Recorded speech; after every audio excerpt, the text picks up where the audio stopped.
Let's go to our sell highs. Jamie, you've got Oronde Gadsden as a sell high and Saquon Barkley as a sell high. In the case of Gadsden, obviously you're seeing a player who's doing incredible things right now in the last 3 weeks. What have we seen from this offense for the Chargers this season? We've had pockets of almost everybody on this team doing great things at some point, and then somewhat falling off in essence because there's so many great players and so many mouths to feed. So are we going to get to that with Gadsden? And so I think you're just trying to maximize a player's value when it's at its height. And this may be the best 3-game stretch of Gadsden season. I hope not, because I'm relying on him in several leagues to be my tight end for the rest of the year. But I still you look at it like we've had the Quentin Johnston run, we've had the Keenan Allen run, we've had the McConkey run, and in the case of Allen, he's come back for 1 game after the down stretch. It just wouldn't shock me if we go to a little bit of a lull for Gadsden. If you can maximize his value now, why would you not do that? And Barkley finally snapped out of his slump against the Giants and now is going into a bye week, so you can't play him. Will he be the same guy coming out of his bye week? We know what the season's been like for him. You hope that was a jumping off point, and it obviously could be. But again, trying to maximize value for someone you cannot play this week. And could you turn Barkley, especially again if you're hovering around 500, can you turn Barkley into maybe 2 or 3 players that could be starters for you rest of the way? So again, just trying to take advantage of whatever situation you can. All right, question from the chat. It's a good one. What's the return for Barkley? And if we look at the 2 most traded players right now in CBS Sports leagues, number 1 is Derrick Henry and number 2 is Saquon Barkley. So we're looking for running backs who could, we started the show talking about running backs who could have a big second half. Well, how about 2 of the guys that were drafted in the first round or close to the first round? Barkley and Derrick Henry. We could talk about Henry if you want, but this question's more about Barkley. So he's having a disappointing season. He's averaging, 3.3 yards per carry or something like that going into week 8. Then he faces the Giants, who are one of the worst run defenses in football, and he goes berserk. So do you think Saquon Barkley is a top 5 running back rest of season? No. Do you think he is a top 10 running back rest of season?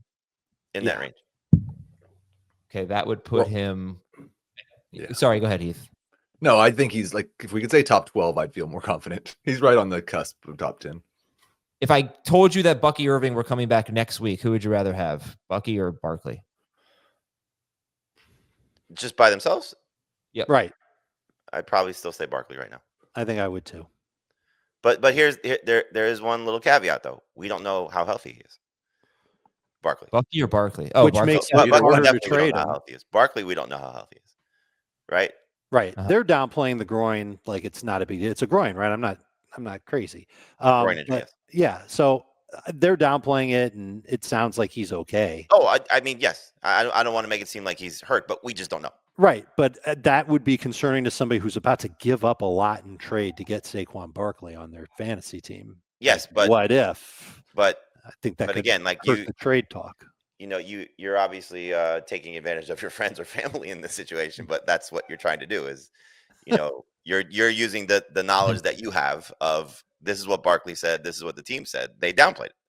So it's tough to see him look that good and then give him away after what he did last year. But he's got a couple tough matchups coming out of the bye. Green Bay and Detroit are 3rd and 4th against running backs right now.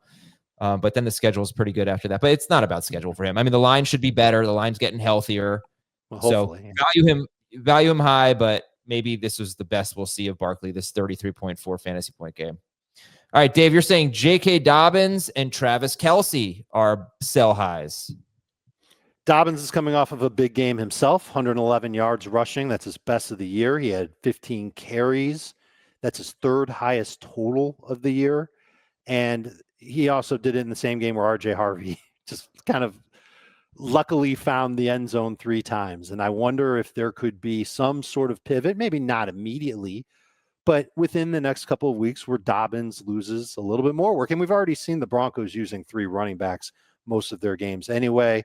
Tough projected schedule rest of season. He's the type of running back that I would want to pair with another player to upgrade at the running back position. Yeah, I mean, Dobbins is having such a good year, right? It's good. It's not, are we putting him in the league winner category? No. Sorry, let me finish.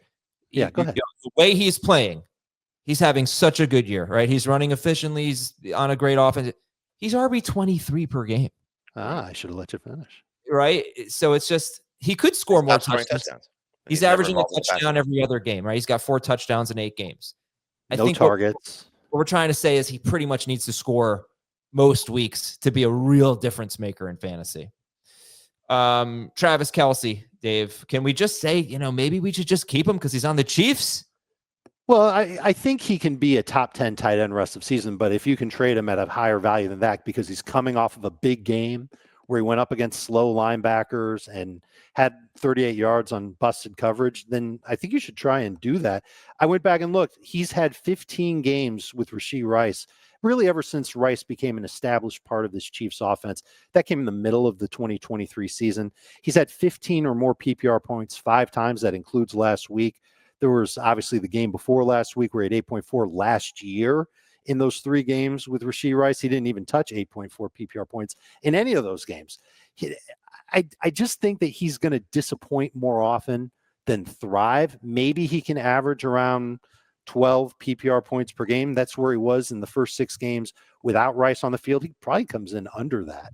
And so if you can turn him into something and then go to streaming tight ends, or maybe you've got Kelce and another tight end already because we've been talking about tight ends. There were 3 tight ends that we liked off the waiver wire this week who aren't playing this week, but could end up being nearly as good as Kelce, if not better than Kelce rest of season. So if you can get Kelce, get something good for Kelce while his value is inflated coming off of a big game, I think you should do it. All right.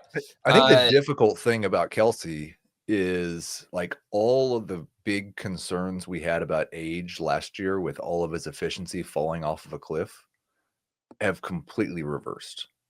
The yaks back up, the touchdowns rates back up, the yards per reception, all the efficiency stats are back up. Like we had this talk, and I think Jamie talked about it. Like he was down here in South Florida getting back into better shape, and he's played like someone who's in better shape.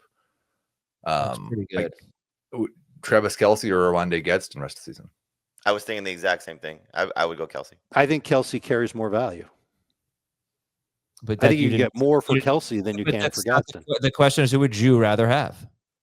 I think just by virtue of the value, it would be Kelce, but I think it's close. Who's averaging more fantasy points per game? Gadsden. Well, Gadsden's had some monster games. They're Kelce because you got to factor in Gadsden's duds at the start of the season. Gadsden's at 12.9, Kelce's at 12.8. Yeah. Yes. Who has more? Can I add that to my Jeopardy total before the start of the game? that was for 400. Okay, so well, you know what? If Kelce has a good game this week against the Bills, no tight end I think has more than 4 targets all year against the Bills. They're unbelievable against tight ends. If he has a good game this week, might just have to buy in. Heath, your buy low, your sell highs, pardon me, are Dallas Goedert and Bo Nix. And Dallas Goedert's been awesome this year in terms of producing fantasy points, but he's got 3 targets in his last 2 games. We expect AJ Brown to be fully healthy coming off the bye. I don't think he's going to continue to score touchdowns at the rate he has this year. I'm not sure that he's going to be a top 10 tight end rest of season. And so I think a lot of people who have Dallas Goedert probably have another tight end on their roster. You might have to throw Goedert into a deal to get an upgrade in another position, but I think that would be worth it. Yeah, 1 game with more than 44 yards this year for Dallas Goedert, and he has actually scored more points per game than both Kelce and Gadsden. And Bo Nix coming off the Giants-Cowboys bump here. It's just the craziest thing, like this wonderful, dumb game that we play, is a guy scored 78 fantasy points or 75 fantasy points in his last 2 games, and you go look at the rankings, and I think Dave has him the highest at QB 16 this week. Like he has won the lottery the last 2 weeks in terms of matchups, but he's probably just a borderline top 12 guy rest of season, and he's not a starter this week. And so go see if somebody's buying into the Bo Nix production the last 2 weeks. You know, one way you can sell Nix is to somebody who's got Mahomes or any other quarterback that's on bye in week 10. At home versus the Raiders in week 10 for Bo Nix. I would imagine that Jamie would make him the start of the week again if he possibly could in that matchup. That seems like a dream come true for Bo Nix. I have that power, so I can do that. Oh. Yeah. There's a wide receiver who is number 15 per game in half PPR, number 13 per game in full PPR. And he's on pace for 948 receiving yards on 119 targets. Anyone know who that might be? 14,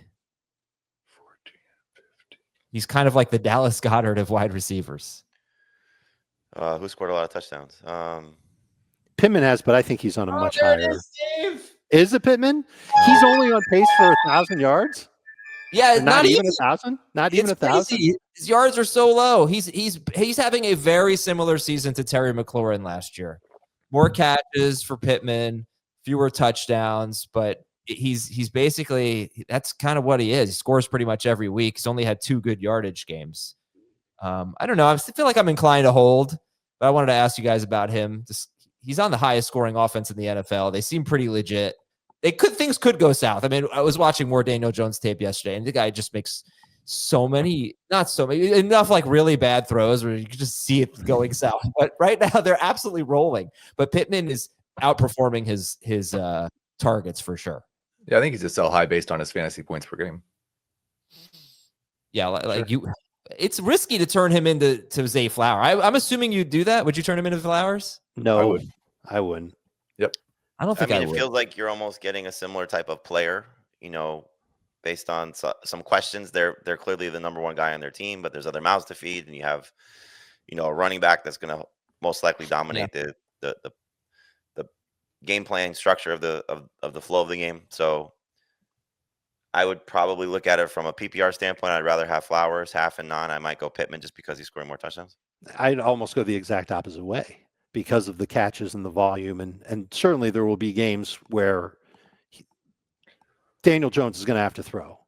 And of course, Jonathan Taylor's awesome and all that stuff, but Pittman's going to get a lot of targets. I think you can do better than Zay Flowers in trade for Michael Pittman. And I'm not even the big Pittman guy. Dude's been on my bust list for years going into the season. Bet you could turn Pittman into AJ Brown. I bet you could. I would do that. Yeah. I don't know if I'd do that either, though. Oh, wow. I would do that.